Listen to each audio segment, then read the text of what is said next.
पंडित के चुरकी हेते हेते हवा में उड़ गई गते गते। पंडित के चुरकी हेते हेते हवा में उड़ गई गते गते। उनकर बहिनी कहाई कटवाला सनम छटवाला सनम ब्यूटी पार्लर में जाके सेट कराला सनम। बहिनी कहाई नटवाला सनम छटवाला सनम ब्यूटी पार्लर में जाके सेट कराला सनम। न कटाइब सनम न छटाइब सनम ब्यूटी पार्लर में जाके सेट कराइब सनम। फिर से हो जाई होते होते हवा में उड़ गई गते गते।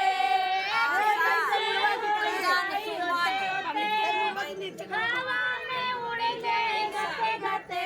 पंडित के चुरकी पंडिताइन ले गए। गाना में सॉरी करवाई नहीं कहा कटवाला सनम छटवाला सनम न कटा